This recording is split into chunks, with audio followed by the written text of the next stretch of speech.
So let us see what do we have here for you guys today. Just take only what resonates. Okay, thank you so much, Archangel Michael, angel guides, and even ancestors of collective. Pick up only the messages na nag-resonate for you. Malinaw tayo dun Pag hindi nag-resonate sa inyo, ilapag ninyo, bitawan yung mga babes, no? Kasi baka yun ay para sa ating other viewers naman, diba? Huwag niyo kunin lahat. So, tingnan natin.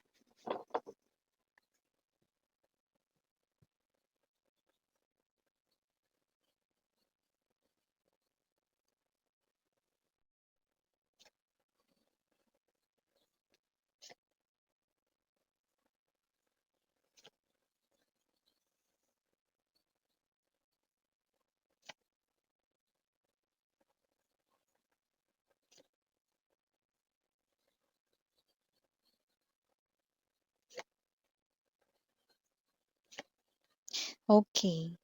Kung sino man 'tong energy na 'to na lumalabas dito 'no, with the Two of Cups right in here 'no, there is this pagpaparamdam na mangyayari.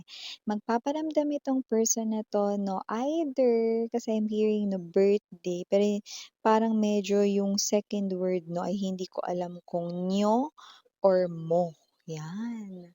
So whatever the case may be, puwedeng espesyal na araw kung saan excited or masaya yung araw na yun for you. So it's either birthday mo, magpaparamdam 'tong tao ninyo, or birthday niyo, 'no? Yung pinaka nakukuha ko ron baka yung dating niyo. Okay, na special na araw. Like let's say anniversary, monthsary ninyo 'no, anong araw yon, yun yung nakikita kong ibig sabihin ng birthday niyo, yan 'no. So kung sino man 'to, definitely your ex-boyfriend, your ex-girlfriend na you thought Three of Cups energy and the Wheel of Fortune, Six of Wands, hindi na magpaparamdam ever pero mukhang itong tao na 'to ay magpaparamdam sa mismong araw ninyong dalawa or sa birthday mo, bongga. Ace of Swords, Eight of Wands ay definitely 'no, tuloy-tuloy ang nakikita ko rito 'no, or tuloy ang, kanya ritong communicate or pag-reach out sa inyo. Nakikita niya kasi na yan ay isang magandang schedule or araw upang isagawa 'no, ang kanya ritong kita sa'yo. Two of Cups 'no, ramdam nitong tao na 'to na mahal mo pa siya at sa nakikita ko rito, tayo-tayo lang naman. Atin-atin lang 'to 'no, kasi iba dito nahihiya kayong aminin sa inyong mga friends or sa mga loved ones ninyo na mahal niyo pa ito, yung iba tahimik na nag-iintay at nag-aabang. Ang taong ito ay magpaparamdam 'no, yung iba siyang pinakaunang babati sa birthday mo or sa birthday niyo, magpaparamdam 'yan. Okay. Yung iba nakita ko rito with the Nine of Swords and the Ace of Wands, sa madaling araw 'yan na magpaparamdam, 'yan 'no. So we have here the Four of Swords energy. You really thought 'no, na itong tao na 'to ay talagang, umalis na sa life mo, talagang tinakbuhan ka na niya, mga gano'ng klase ng energy 'no. But this person right in here ay nakikita ko 'no, na muling magpaparamdam sa minsan na naging espesyal na araw para sa'yo or para sa inyong dalawa. Ayan 'no, Nine of Wands energy, yes, okay. Ito ay klase na paghahandaan niya sa mga babes na maaaring magluto siya diyan or may pagkain na present diyan 'no, may pa-dinner. Puwedeng dinner ito, mangyari 'no, na pagkikita ninyo, pero yung kanila rito na halos pagpaparamdam ay sa madaling araw mangyayari, okey? So, we have right here Ten of Cups kasi hindi makatulog, oo. Ten of Cups bottom of the deck, Six of Pentacles, Nine of Cups, 'yan. So, atin-atin lang naman 'no, kung ayaw ninyong iparating sa mga loved ones ninyo na mahal niyo pa ito 'no, tayo-tayo lang naman dito. Di ko naman chini-chika sa iba, okay? Yung inyo ritong emotions and feelings 'no. Pero yes, okay, you might be, naiinis sa taong ito, yung iba galit kayo sa kanya, but you still love him or her, Deep inside, you're still waiting for him or her, okay? Yun nakikita natin dito. So you really, thought na talagang hindi na siya mapaparamdam kaya baka ikaw ay magulat dito 'no. Pero nakita ko rito 'no, that you will also be nasa crossroads 'no. Bakit ito nagparamdam or magpaparamdam dun sa eksaktong araw na espesyal para sa'yo, baka yan ay birthday mo, okay? So yung iba naman 'no, bakit ngayon pa sa dinami-dami ng araw sa kalendaryo, bakit dito pa niya tinapat sa dati naming anniversary or bakit dito niya pa tinapat sa aming special number. When we say special number 'no, ano ba yung number niyo dati 'no? Kung nag-monthsary kayo 'di ba, sabihin natin example, ang number ninyo ay number 9. So every 9th of the month, you are celebrating your love 'no, yung inyong, couple day. Yung pagiging, kayo 'no, gano'ng klase ng energy 'no. So yeah, bago natin ipagpatuloy itong reading ninyo, batiin muna natin everybody. Hi and hello there everyone. My name is Yan. Welcome new subscribers, returning Eastern buyers ko. Thank you so much. Okay? At yun nga po, Yatters, thank you so much. At kung di niyo pa alam, may main channel tayong The High Priestess. Link niyan down below sa description box ng reading ni Itachiwa. Kaya kung interesado kayo, meron din doon na collective readings for all signs. At doon nyo rin matatagpuan ang reading per zodiac sign kung yun naman ang inyong ah, peg 'no or hanap ninyo. There rin 'yun matatagpuan. Okay, link down below. At 'yun nga 'no, wala rin po tayo ditong gender ba, lalaki, LGBT, timeless din tayo dito, puwedeng nangyari na, tapos na, sa iba nangyayari na ngayon, pero sa karamihan mangyayari pa lang. Ang taong ito 'no, ay nakikita ko 'no, na gustong maulit-ulit, ang inyong pagkakaroon ng relasyon, pero hindi na gustong maulit-ulit anuman ang kanyang naging fault, mistake, or kasalanan sa'yo. Ang taong ito, Six of Wands energy, ay inakala mo 'no, na okey siya kung nasaan man siyang lupalop ng mundo ngayon. Itong tao na 'to 'no, ay akala mo na sine-celebrate niya rito yung buhay niya ngayon 'no. So, kung sino man 'tong energy na 'to, this person right in here 'no, ay already planning 'no, at nitong mga nakaraan pa nga lang 'no, mga babes 'no, ay nagpaplano na siya rito 'no, na muling magbalik at makipagkita sa'yo, okey? Hindi dahil nag-improve or nag-glow up ka, okey, kundi dahil it's all about his or her feelings for you, okey? So, kaya niya rito itatapat dahil dito siya nagkakaroon ng lakas ng loob, okey? Dahil ito ay bagay na mas nagiging espesyal na sa kanya ngayon 'no. So, nakikita ko rito 'no, na ikaw ay napaka-sentimental. Nung kayo pa 'no, ay talagang bina-value mo ang araw ninyo 'no, anumang araw yon 'no, na talagang, sobrang happy ka 'no, maaaring yung iba sa inyo ay nauuna pang bumati 'no, na, "Happy anniversary babe, happy monthsary babe, honey, happy weeksary," 'yan 'no. "I love you to the moon and back," 'yan 'no. Yung iba nauna pa kayo, napagpatak pa lang ng 12, yung iba 12:01, 'yan naku, binati niyo na siya agad. Ngayon, this person here will do that, mas may effort, 'yan. Talaga miss 'yan, matatalbogan niya, effort na effort ako dati, kaya niyang talbogan 'yun. Aba siyempre, kasi nakita ko dito that with the Ace of Swords naghahanda siya, pinaghahandaan niya ito 'no.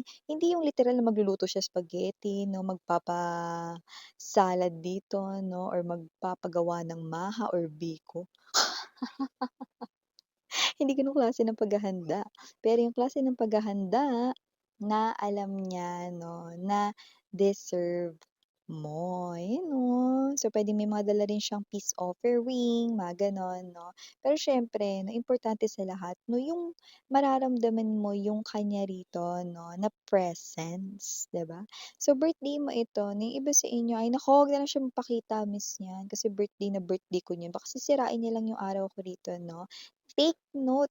'no, kung ano yung minention ko kanina. 'Di ba sabi ko sa inyo, puwedeng inis pa kayo sa kanya, puwedeng galit pa kayo sa kanya, mga gano'ng bagay 'no. Pero itong tao na 'to 'no, ay deep down inside your bikini bottom or sa kaibuturan ng iyong heart, I mean, 'no, I love mo pa rin siya 'no. Magme-message ito sa inyo 'no, sa madaling araw. Yun yung nakikita ko sa karamihan sa kanila 'no, talagang hindi sila rito matutulog, hindi makakatulog 'no, lalong-lalo na sa araw na ito. Ang taong ito ay nakikita ko 'no, na minsang naging bahagi ng malungkot pero naging bahagi rin siya ng masayang parte ng buhay mo 'no. Nine of Wands energy, maaaring ikaw ito 'no, na sa pagkita mo ulit sa kanya maaaring idistansya mo ang iyong sarili 'no. "Oh, tsaka lang mga 5 hakbang palayo sa'kin, gawin mo ng 6." May gano'n. Pero kasi naman 'tong energy na 'to, nakita ko rito that this person here will definitely show up, pop out 'no, in front of you sa inyong birthday, okay. Like yung birthday na araw talaga ninyo. Iba naman sa inyo talagang literal na birthday ninyo, 'yan. So, bahala na kayo. Ten of Cups, puwedeng ex-husband, ex-wife niyo ito, pero yung iba maaaring ex-boyfriend, ex-girlfriend, naging matagal rin kayo. Kayo naman bahala kung gaano yun katagal 'no, pero kayo na nakakaalam 'no, naging matagal rin kayo or naging seryoso ka talaga sa taong iyan. Ten of Cups energy 'no, hindi na siya dito magpapatumpik-tumpik, muntik na mabulol. Ten of Cups, kaya nakikita natin dito 'no, na itong klase ng energy na 'to 'no, ay, ang person dito 'no, na hindi mo talaga parang inexpect 'no, na muli mo pang makikita ever. Kasi yung iba hindi naman nagpaalam. Pero yung iba nga rito nakikita ko na parang gusto niyong bumuelo, kahit may pagmamahal kayo diyan, gusto niyong bumuelo 'no, na parang gusto niyo siyang suntukin or sampalin 'no, may gano'ng klase ng energy. Kasi yung iba sa kanila rito 'no, ay iniwan kayo 'no, ng time na kailangang-kailangan niyo talaga siya. Six of Coins 'no, lumalabas rin dito 'no, that this person right in here ay hindi na rito magbibigay ng any drama-rama sa buhay ninyo. Ang tanging ibibigay na lamang nila sa inyo 'no, ay happiness 'no, at patience and understanding, bagay na wini-wish mo kay Lord dati. Lord, hindi naman ako naghahangad na maging perfect yung person ko, pero sana mas maging maintindihin siya. Sana mas maging open siya sa pagpapatibay ng relationship namin, 'yan, 'di ba? Yun naman yung hiling mo, hindi mo naman hiniling na maging kamukha niyo si Brad Pitt. Hindi mo rin naman hiniling na sana ay kahawig niya si Leonardo DiCaprio, 'di ba? Or sa girls naman, hindi mo naman hiniling dito na sana ay Angelina Jolie 'no, yung datingan niya 'no, yun lang talaga yung hiniling mo, na magpakatino siya sa relationship, na mahalin ka lang niya, na maging pagpasensya siya rito, na maging open siya sa lahat sa inyo, yun lang, 'di ba? Well, natupad na babe, Nine of Cups energy. Ngayong birthday mo or birthday niyo, tinupad na ni Lord 'no, yung dati mong hiling or gustong mangyari rito. Pero kagaya nga ng binabanggit ko sa inyo dahil nandito ang Two of Wands, sweetheart 'no, okey, nasa inyong mga kamay kung ang taong ito ay muli ninyong pakikinggan at pagbibigyan, nasa sa inyo, okey? Alam niyo naman walang pilitan dito at ang taong ito 'no, ay hindi rin naman ipipilit ang kanyang sarili sa'yo, okey? Pero ipapakita niya sa'yo rito 'no, na deserve mo, okey, na, hingan ka niya ng tawad, okey? Deserve mo makarinig ng sorry mula sa kanya, deserve mo 'no, yung explanation. Taray parang linya lang ni Papa P 'no, "I deserve an explanation." So yeah, you definitely deserve the explanation at deserve mo rin na makatanggap ng sorry mula sa taong ito, okey? So, nasa sa'yo 'no. So, anong masasabi mo Miss Yan 'no, 'yan bang person ko ay so lang na nagsasabi ng truth or ano ba? 'Yan 'no. So, sa nakikita ko dito mga babes 'no, if I'm gonna assess the energy of this person here 'no, there's no doubt that this person is showing his or her adoration for you, that this person here still has this intense emotions and affections para sa'yo. And this person here is willing to do whatever it takes, no?